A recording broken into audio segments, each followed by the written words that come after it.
my brother, comrade in arms, founder, Jan Suraj Party, திரு பிரசாந்த் கிஷோர் அவர்கள் இன்னைக்கு நம்மளுடைய இந்த தமிழக வெற்றி கழகத்தினுடைய 2ஆம் ஆண்டு துவக்க விழாவிற்கு சிறப்பு விருந்தினராக கலந்துக்கிட்டு பேசியது மிக்க மிக்க மகிழ்ச்சி. அவருக்கு என்னுடைய மனமார்ந்த நன்றியை தெரிவிச்சுக்கிறேன். We are an emerging primary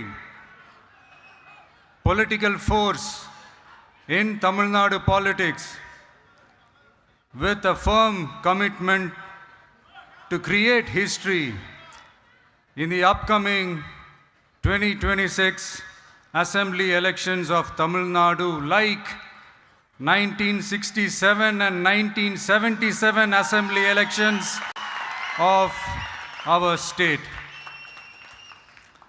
Without compromising our party's ideological principles at any cost, I am here to collaborate and work with you towards upholding the secular and democratic ideals in TN and beyond. என் நெஞ்சில் குடியிருக்கும்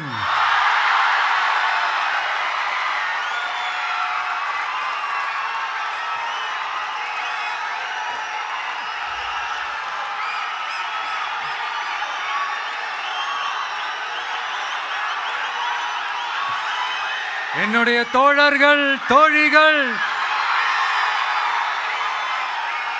எல்லாருக்கும் என்னுடைய வணக்கம். வணக்கம் வணக்கம்.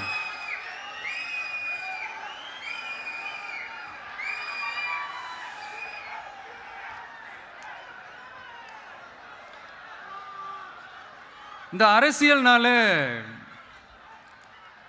வேற level தான்ல.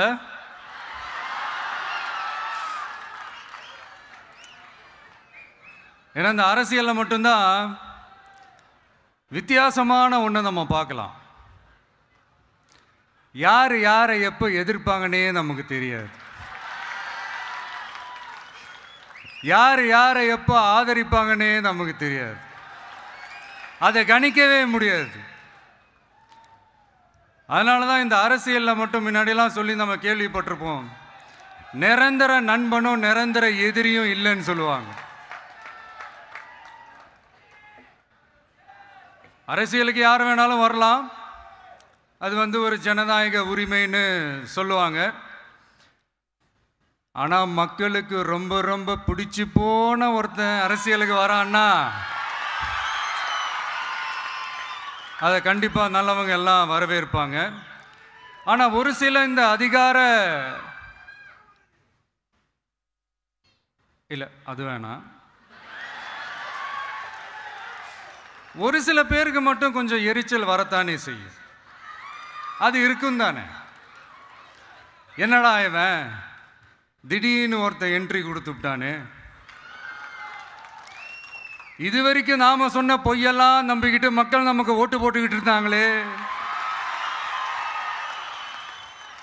ஆனால் இப்போ இவன் சொல்றதெல்லாம் பார்த்தா மக்கள் மனசுக்கு ரொம்ப நெருக்கமாக வேற இருக்குது. அதுவே நமக்கு ஒரு பெரிய நெருக்கடியாகவும் இருக்குது. இவனை என்ன பண்ணலாம், என்ன செய்யலாம், எப்படி இவனை இது பண்ணலாம், க்ளோஸ் பண்ணலாம்.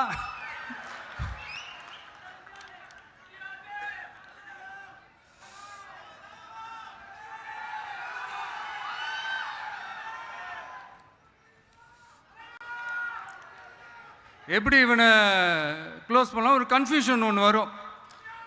அந்த கன்ஃபியூஷனில் கத்துறதா கதறதா என்ன பண்ணுறதுன்னு தெரியாமல் வர்றவன் போகிறவன்லாம் கட்சி ஆரம்பிக்கிறான்னு சொல்லி இப்படி ஏதாவது பேச ஆரம்பிப்பாங்க. இப்போ நம்ம ஆட்சியில் இருக்கிறவங்க நமக்கு எதிராக பேசுகிறாங்க இல்லையா, அந்த மாதிரி. இப்படிப்பட்ட ஒரு அரசியல் காலத்தில் கொஞ்சம் கூட ஒரு பயம் இல்லாமல், ஒரு பதட்டம் இல்லாமல், வர்ற எதிர்ப்புகள் எல்லாத்தையும் சும்மா லெஃப்ட் ஹேண்டில் டீல் பண்ணிக்கிட்டு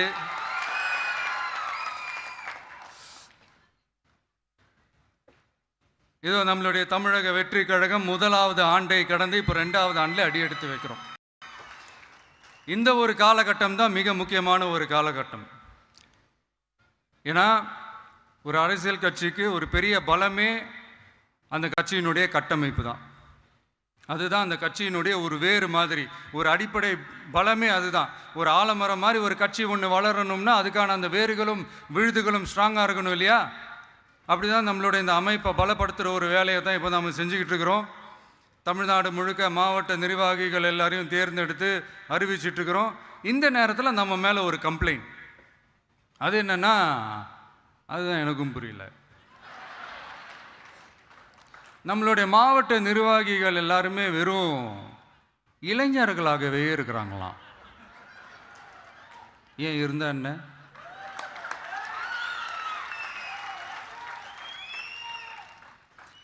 அறிஞர் அண்ணா அவர்கள் கட்சி ஆரம்பிச்சப்பா அவர் பின்னாடி நின்னதும், புரட்சி தலைவர் எம்ஜிஆர் அவர்கள் கட்சி ஆரம்பிச்சப்பா அவர் பின்னாடி நின்னதும் வெறும் இளைஞர்கள் தான். அந்த இளைஞர்களால தான் 1967லையும் 1977லையும் அந்த 2 தேர்தலையுமே ஒரு மிகப்பெரிய ஒரு வெற்றி கிடைச்சது. வரலாறு, அதுதான் வரலாறு. இப்போ அதே மாதிரி நம்ம மேலே இன்னொரு கம்ப்ளைண்ட், அது என்னன்னா, நம்மளுடைய கட்சி நிர்வாகிகள் எல்லாருமே சாதாரண குடும்பத்திலிருந்து வந்தவங்களாம். அதே தான் இங்கேயும் கேட்குறேன், ஏன் வரக்கூடாதா?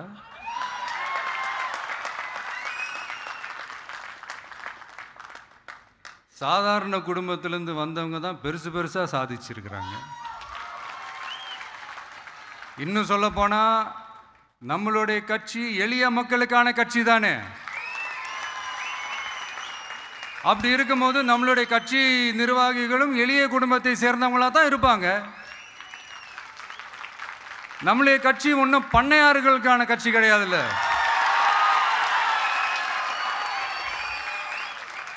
முன்னாடிலாம் அந்த காலத்தில் பண்ணையாருங்க தான் பதவியில் இருப்பாங்க. இப்போ கொஞ்சம் உள்டா மாறிடுச்சு, பதவியில் இருக்கிறவங்களாம் பண்ணையாராக மாறிடுறாங்க.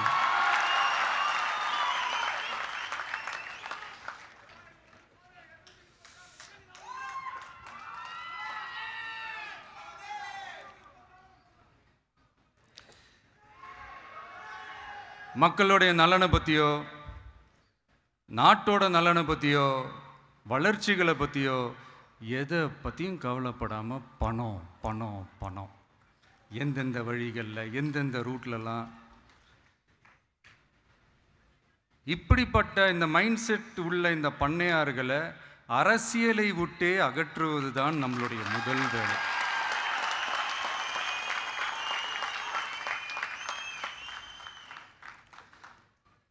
அதை ஜனநாயக முறைப்படி நம்ம செய்கிறதுக்கு தான் 2026 தேர்தலை நம்ம சந்திக்க போகிறோம்.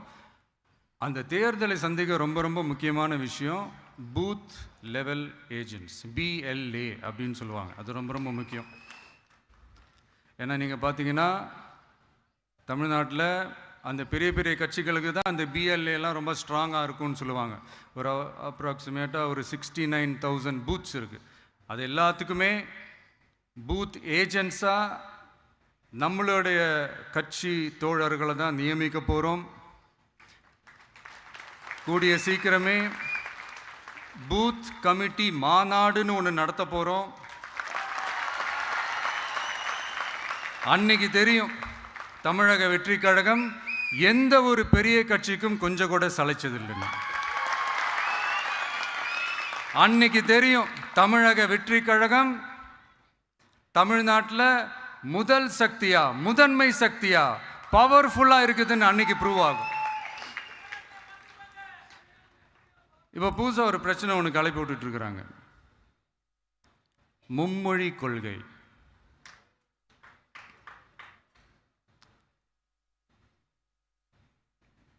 அதாவது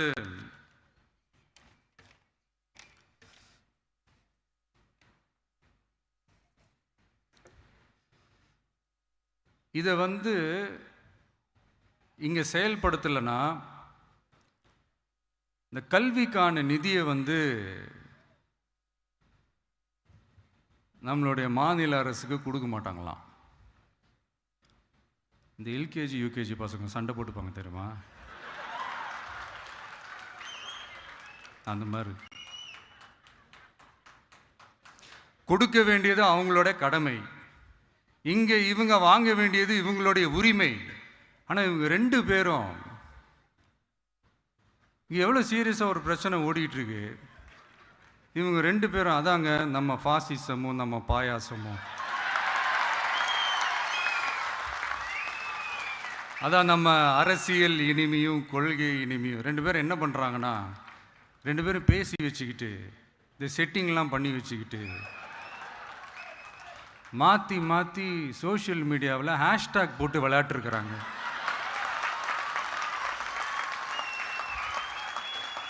இங்கே என்ன நடந்துக்கிட்டு இருக்கு, அதாவது இவங்க 2 பேரும் அடிச்சுக்கிற மாதிரி அடிச்சுப்பாங்களாம். அதை நாங்கள் நம்பணுமா, மக்கள் நம்பணுமா? What bro, it's very wrong bro.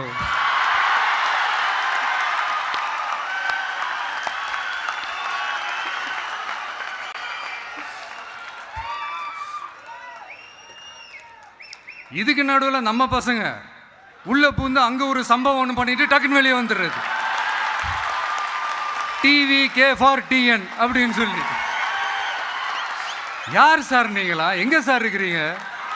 Sleeper cells மாதிரி.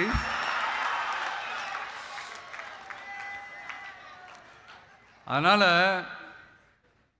இதெல்லாம் மக்களுக்கு நாம சொல்லி புரிய வைக்க வேண்டிய அவசியமே கிடையாது. அவங்களுக்கே தெரியுதெல்லாம் எவ்வளோ பெரிய ஒரு ஏமாத்து வேலைன்னு. நம்ம ஊர் சுயமரியாதை ஊர். நாம் எல்லாரையும் மதிப்போம், ஆனால் சுயமரியாதையை மட்டும் யாருக்காகவும் எதுக்காகவும் விட்டு கொடுக்க மாட்டோம். நாம் எல்லா மொழிகளையும் மதிப்போம், அதில் மாற்றுக்கிறதே கிடையாது. தனிப்பட்ட முறையில் யார் வேணாலும் எந்த ஸ்கூலில் வேணாலும் படிக்கலாங்க. உனக்கு எந்த மொழி வேணுமோ, எப்போ கற்றுக்கணுமோ, உனக்கு எப்போ தோணுதோ கற்றுக்கலாம். அதெல்லாம் அவங்கவுங்களுடைய தனிப்பட்ட ஒரு உரிமை. ஆனால் கூட்டாட்சி தத்துவத்தை மீறி மாநில தன்னாட்சி உரிமைக்கு எதிராக ஒரு மாநில அரசின் மொழி கொள்கையை, கல்வி கொள்கையை கேள்விக்குறியாக்கி வேறு ஒரு மொழியை வலுக்கட்டாயமாக திணிச்சா, அதுவும் அரசியல் ரீதியாக திணிச்சா எப்படி ப்ரோ?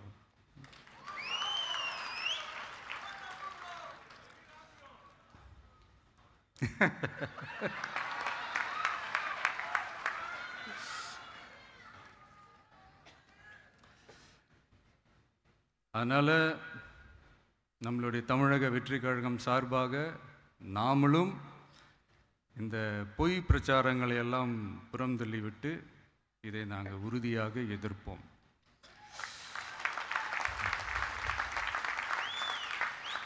கான்ஃபிடென்ட்டாக இருங்க, நல்லதே நடக்கும், வெற்றி நிச்சயம்.